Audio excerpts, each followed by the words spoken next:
Hari Om and welcome to Living Ramayana, the podcast where we explore the epic tale of the Ramayana and its application and significance to our day-to-day lives.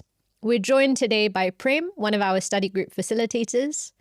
And before we get into our conversation with him, let's jump back into the story.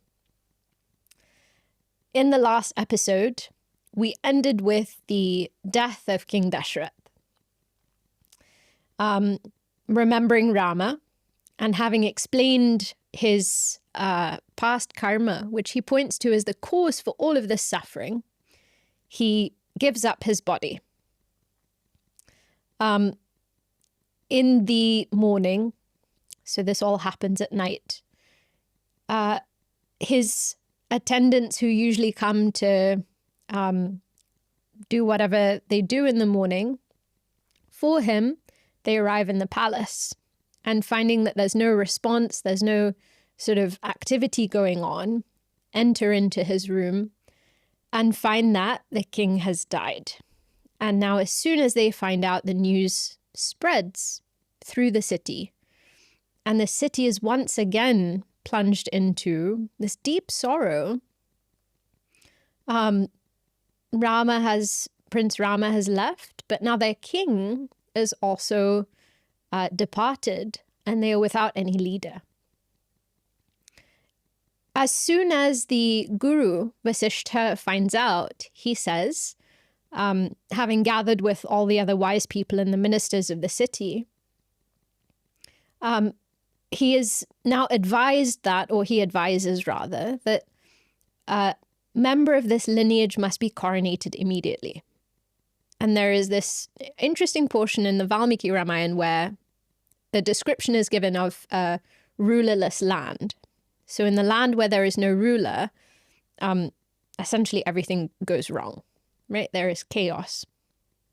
And so they say, now that Rama and Lakshmana are no longer in the city, the next in line is Bharat. And this is, of course, who Kaikeyi has asked should be crowned. He now should be made king. Now, Bharat and Shatrughna had both gone to their maternal uncle's home.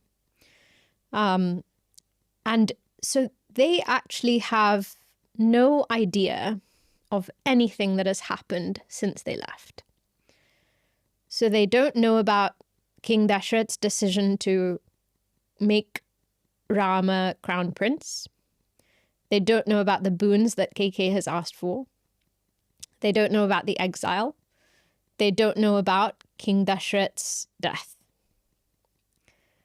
And so the decision is made to send messengers to simply call them back and just say that there is a matter of great urgency waiting for you at home.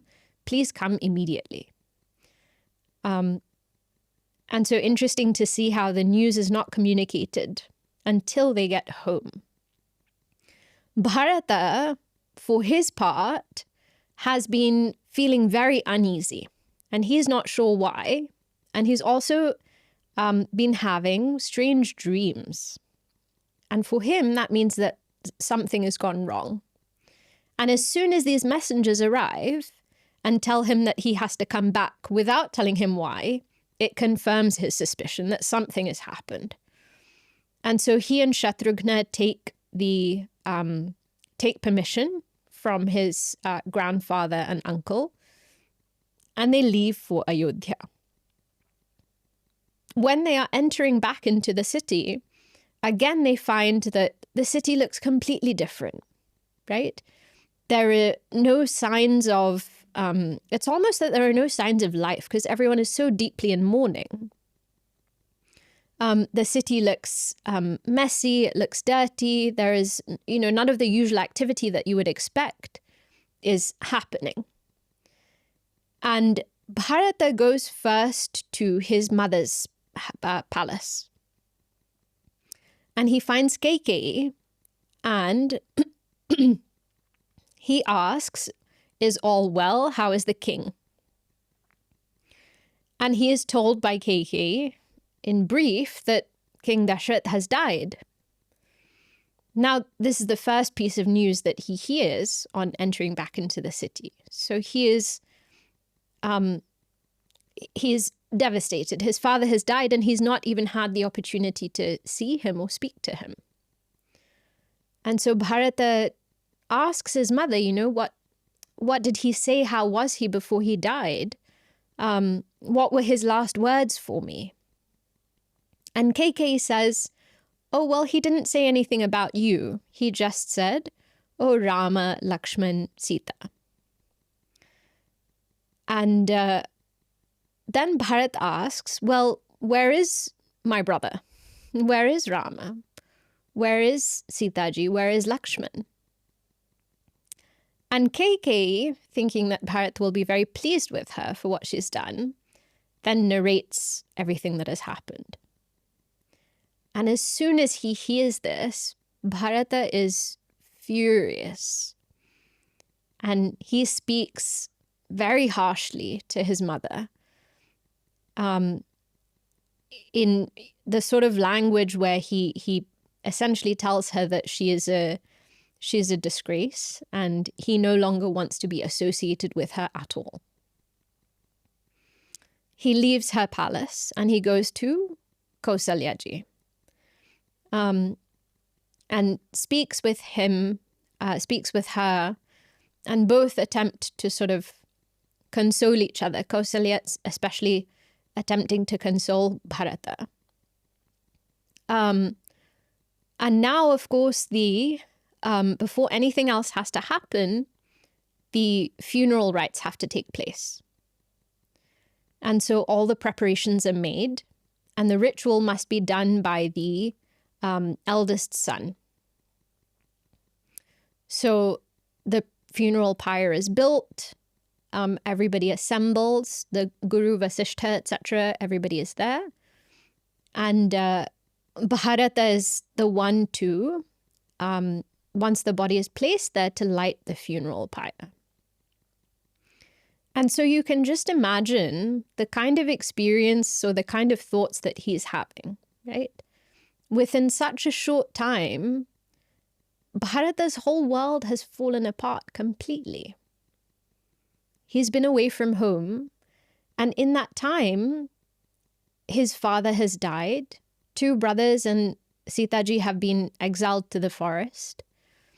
The entire city of Ayodhya is in mourning, but also because of what Kaikeyi has done, some of them are even questioning whether all of this has happened because of Bharata. That has she done it because he wants to be king? And so he is in this now overwhelming kind of grief and sorrow. And so the description of the funeral is given in the Valmiki Ramayana and concludes with this advice of the Guru Vasishtha, who sees this overwhelming sorrow that not only Bharata, but everybody is experiencing at that time. And the advice that he gives, which brings to mind the teachings of the Bhagavad Gita and many of our other scriptures, the last thing that Guru Vasishtha says to Bharata is, do not grieve for that which is inevitable. And having said so, this episode now, this part of the story concludes with the funeral of King Dasharatha having been performed. And now everybody waiting to see what will happen next. Will Bharata accept the kingdom? Will he be crowned king? Or will he choose to go to Rama in the forest? If he chooses to go to Rama, will Rama accept him in the forest? Will he be able to persuade Rama to come back? Or will there be some other outcome which nobody can foresee? So a question for us to think about is, when we are experiencing this overwhelming sorrow, when we are experiencing grief,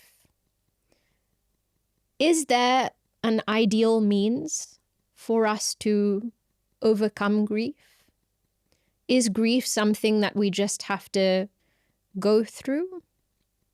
Is there a way of preventing that experience of grief from taking place in our life? Lots more things for us to think about. But for now, just some questions to ponder over. Prem, any thoughts? What do you think? Narayan, thank you for having me on. The story is so rich with insight. There's so much to unpack here. Grief in particular seems to be a recurring theme in Sanatana Dharma. As Shripriya mentioned, chapter 1 of the Bhagavad Gita is Arjuna's grief, Prince Arjuna's grief. Chapter 2 is then Sri Krishna sharing that he should not grieve. And I think back to that first philosophical verse of the Bhagavad Gita where Sri Krishna very openly says, the wise do not grieve, na anushocanti pandita. And when I think about grief, I think it's helpful to define it. So, and I would love to get Shripriyaji's definition. But when I think about grief, I think of it as this deep, prolonged feeling of sorrow. I think it differs from regular sadness that we might feel day in, day out. I miss the tube. I don't feel grief, but I feel some sadness, I suppose. I think the advice that's given, that the wise do not grieve or that death is inevitable, is helpful when we are in a state of really deep sorrow, grief. Because then the usual remedies that we might have to deal with sadness might not work. And so when I think of how Sri Krishna dealt with Prince Arjuna, it wasn't through really gentle coddling, things are going to be okay, you know, the typical expressions that we hear. It was, for lack of a better word, a slap on the face. And so I think that in those deep moments, actually, some really powerful wisdom is needed. Now, I also think it's really important not to suppress an emotion. So I want to just unpack that a little bit, which is if there's a death, for instance, that happens, I think the advice to not grieve doesn't mean that a death happens and we're supposed to smile. I think it's saying that prolonged grief is not helpful for anyone. It's not helpful for you. It's not helpful for the person who's passed away or anyone else who needs your support. And so when I think about this topic, I think that there's a window perhaps that we should be able to give ourselves where we process the emotion and let it sort of run its course before we can actually overcome it. And I do think that if we are in this prolonged state where we continue to feel sorrow, then that's when it becomes an issue, and that's when some of the deeper insights about life are helpful. I wanted to ask Shripriyaji about the idea of grief as it relates to sadness or as it relates to depression. How does Shripriyaji define those terms? I think it's an interesting and important distinction to make, especially in the context of the teaching of the Gita, for example. And like you said, it's that prolonged sorrow, right? Intense, prolonged sorrow that we understand as grief. And you can derive that, even from the language that Sri Krishna uses there in the Gita. The word for grief is shoka, right, in Sanskrit. And so the verb is shochanti, they grieve. But the word that he uses is anushocanti, right? So he says the wise do not grieve, and we translate that as anushocanti means they don't grieve. But that is slightly technical. But the prefix anu there, right? Anu shochanti is to indicate that nature of that sadness being prolonged, right? That grief just keeps going and going and going and going. And so that is what he's saying, right? He's not saying that don't be sad, but he's saying that we have to be able to deal with and process and move on from that emotion. And it, for example, if you take the whole point of the Gita is for us to gain self-knowledge, right? So for the person who's gained self-knowledge, for the realized person, it's not that they don't experience sorrow when someone dies, right? And we've seen it, that they'll receive the news of someone having passed away, and you can see that they're experiencing sorrow, right? Or, for example, we read about Gurudev's experiences, right? Or his life and experiences with devotees. But the difference is, how long does it take them to process and move on from that emotion, right? And that's not to do with anything other than the quality of the mind. Whereas it may take us weeks or months, it may take them a day or a week, right, to move on from something like that happening. Right. And so it's relative in that sense, but that sense of grief is that it's when the thing that Sri Krishna is advising us not to do is to hold on to our sorrow, right? The thing with grief is grief gets a grip on us, right? It's the kind of thing that grabs us and feels like it just won't let go. Right. But at some point there is a loosening. And if we're not careful, what happens is when grief is loosening its grip on us, we then turn around and hold on to it. Wow. Right? And that's what he's saying don't do. Like, don't hold on to that sorrow for whatever reason, and allow it to pass when it is passing. And also help there are things that we can actively do to help ourselves process that emotion. Yeah. That's so fascinating, that imagery of grief starting to loosen its grip and then us forcing the grip back on, sort of basking, I guess, in the sorrow. I've seen this with people I know, and perhaps even myself in the past. It can be sort of comforting to be sad at times. It feels like the right thing to be sad, in certain moments, or to give yourself the space for self-care and all of that sort of thing. As I've studied more Vedanta, taken study classes, I understand the futility of that. And I understand that I'm trying to understand that my nature is happiness. But for folks who are not as involved and has studied Vedanta before, what can we do to help them when they are in a dark place? And specifically in a place where it's not that initial phase of grief, but that later phase where you feel perhaps grief tried to let go of them, but they've now put grief back on. What can we say to them? I think it's tricky because it depends a lot on what that person is open to. But, across our scriptures, whether it's in the Ramayana or in the Gita, you do find that actually the thing that is called for in that moment where, some time has passed is for some satsang to happen, right? For some kind of, for some positive thought to be introduced, basically. Satsang, could come in so many different forms. It could come, as we know, right? It could be something you read. It could be something you listen to. It could be just a conversation with someone. But some positive thought to be introduced.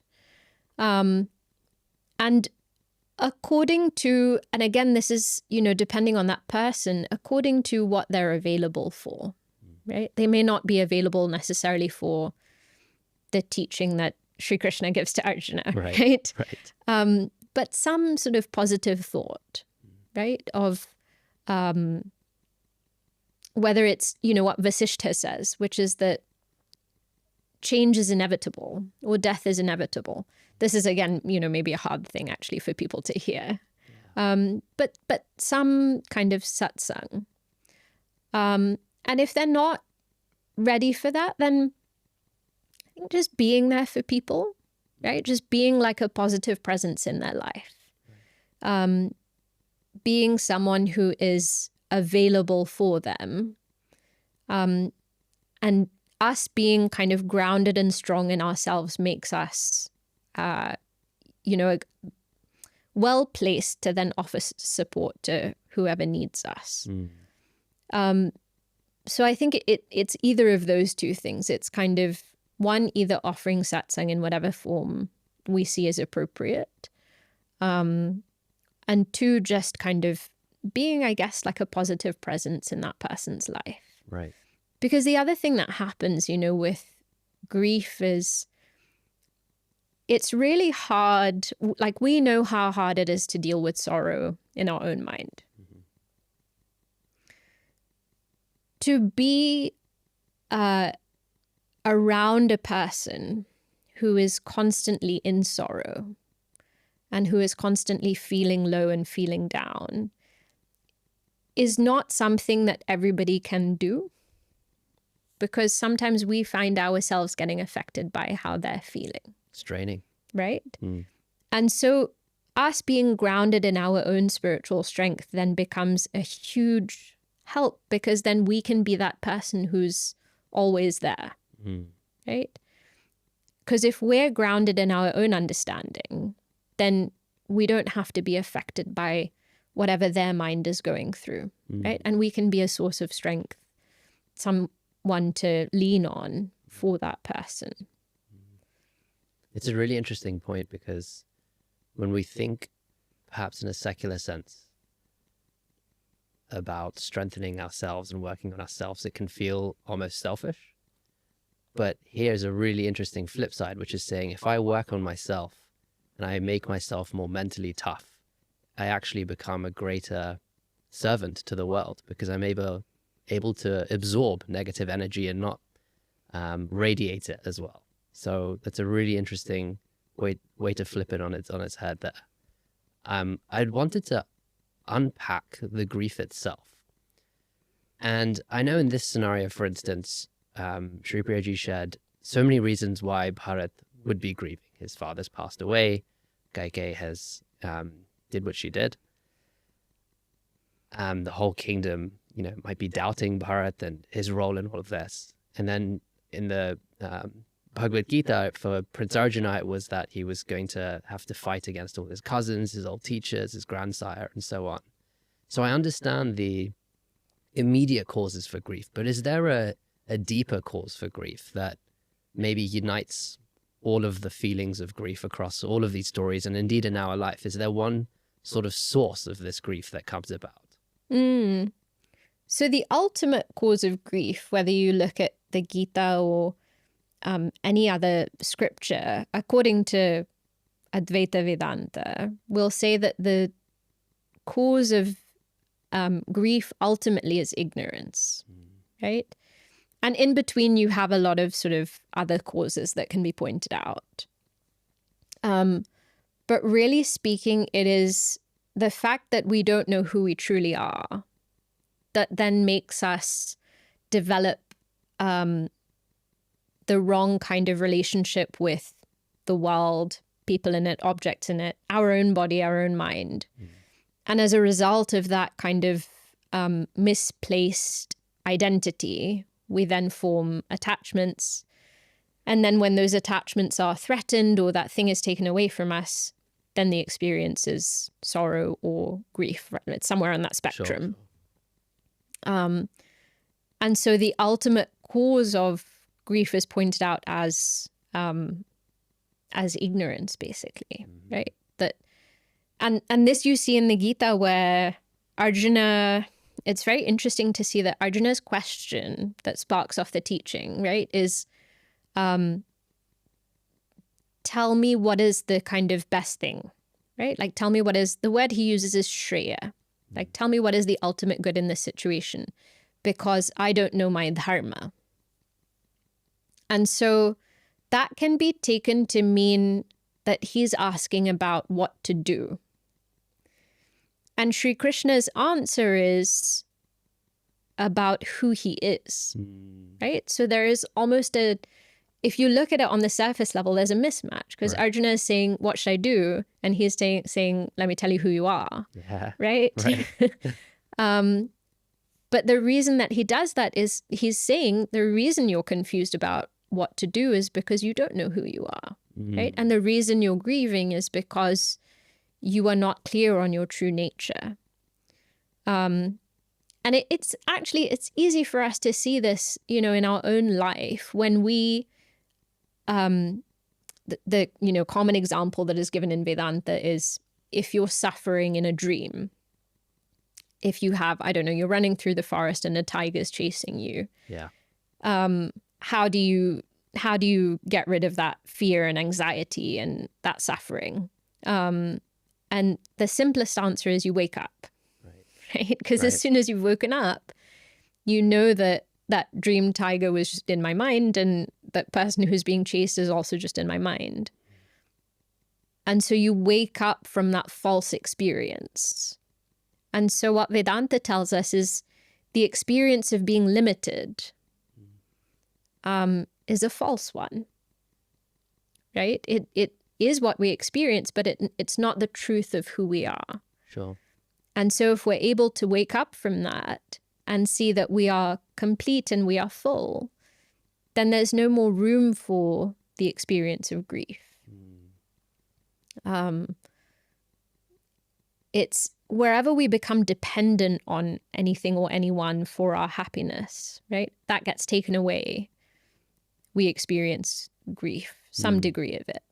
And the reason we become dependent is because we think that we need them or we need that thing to be happy. Right. And the reason that we think that is because we don't know that we are of that nature ourselves, right? So that's the kind of ultimate explanation, I guess. That's so interesting, because then it's suggesting that really what Bharat and what Prince Arjuna went through is not a crisis of what to do, but an identity crisis. I think to Sri Ramana Maharishi, and how whenever a seeker would go to him and share some problem in their life, you know, Ramana Maharishi, I'm having a problem with my wife, with my kid, with this, with that. His response was always, who's having a problem? And then he goes, I'm having a problem. Who's I? And then you go down this chain. And we can appreciate this because we've studied, and particularly with Shripriyaji going through the course. And I'm just trying to see how I can tap into that logic when things get really tough. How can Sri Krishna's voice come in my head when I feel a sense of deep grief? And because this knowledge can feel at times impractical to some people, especially when we're talking at the level of identity, when it feels like it's a problem with the specific action or the scenario. So I suppose, what role should that idea of waking up play when we are feeling a grief, and how do we tap into that? That's a really great question.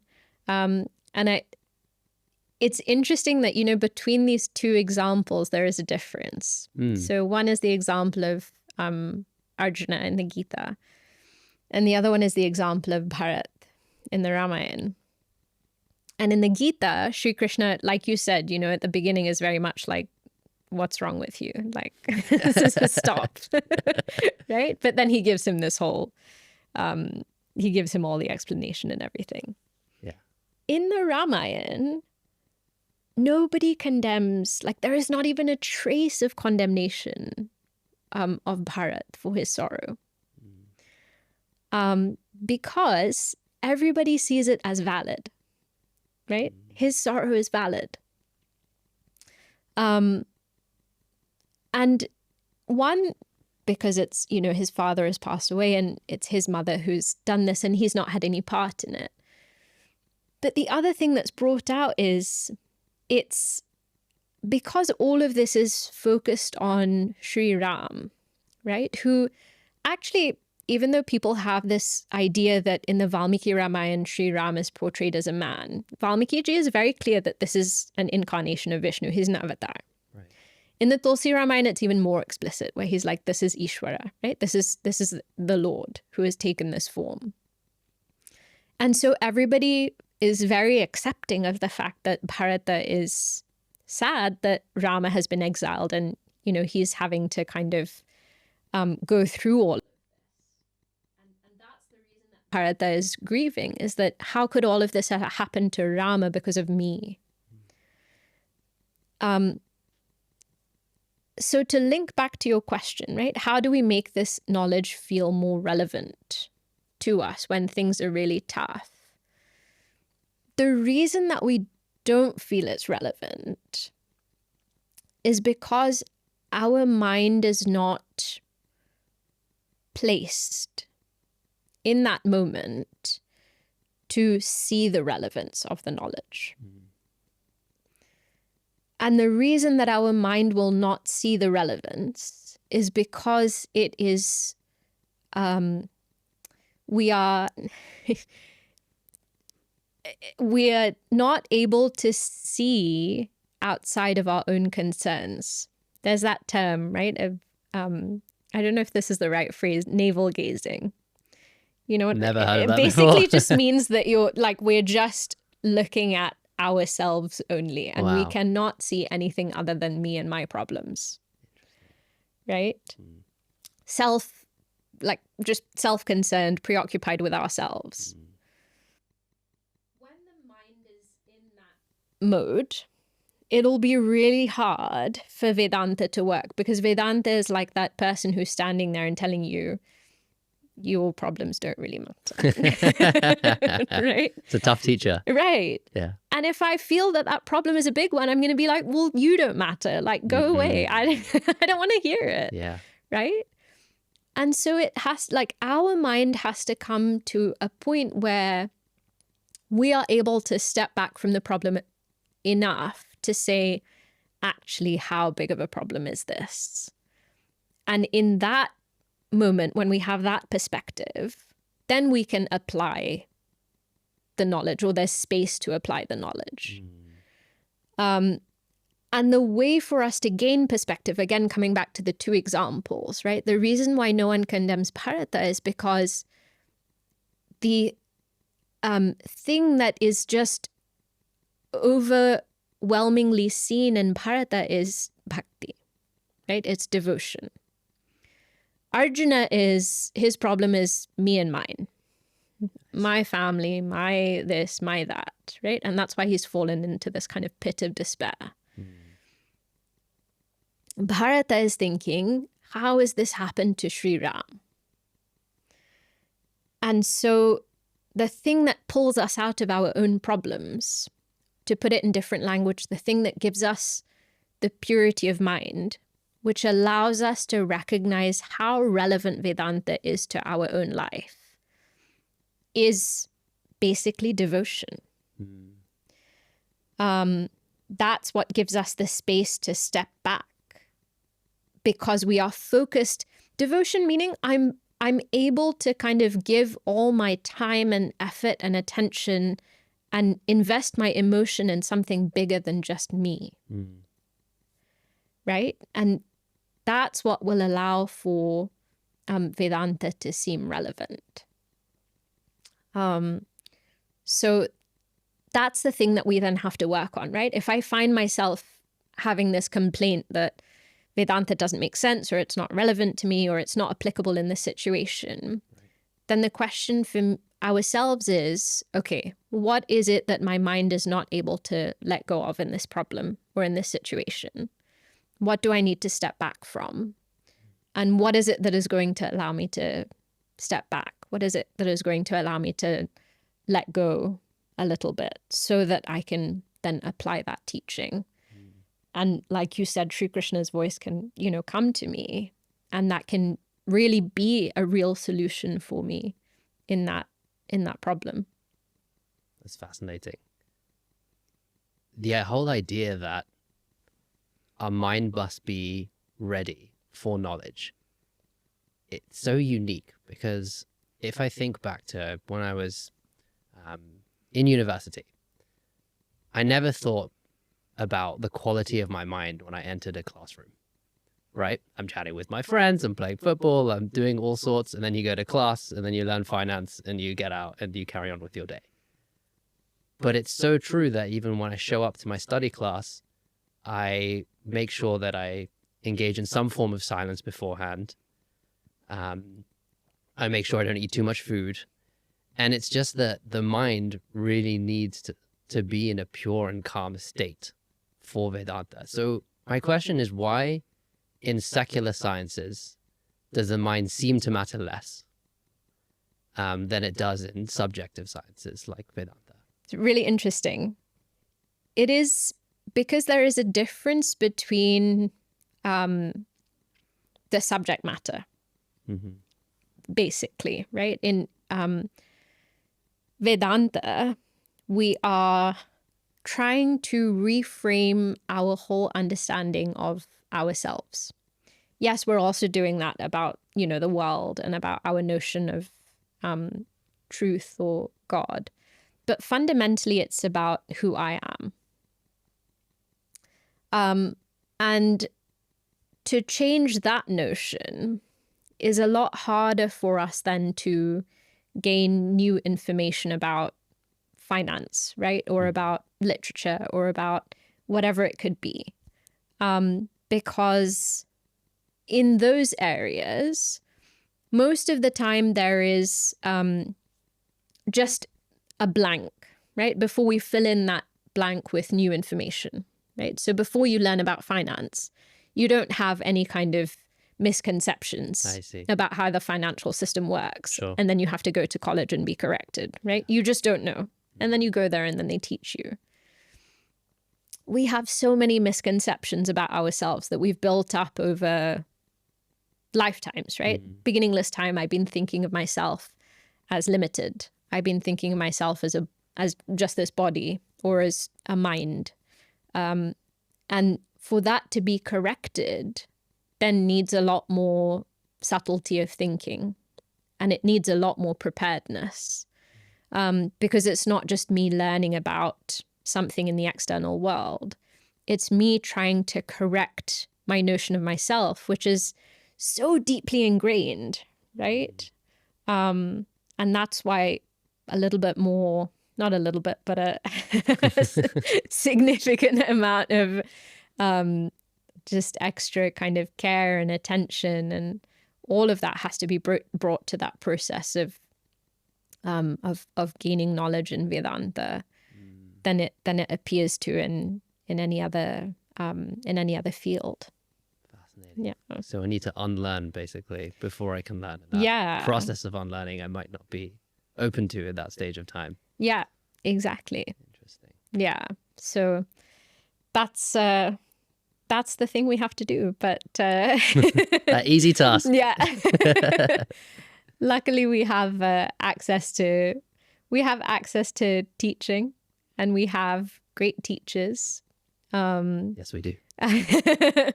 Not to just big up myself, but we have such a great lineage, right? That we have access to. So yeah, ever grateful for that. And riding on their strength and on their wisdom, nothing's impossible. Beautifully said. Thank you so much for being here today, Prem. It was a pleasure to have this conversation with you. And for all our listeners, stay tuned. Hari Om.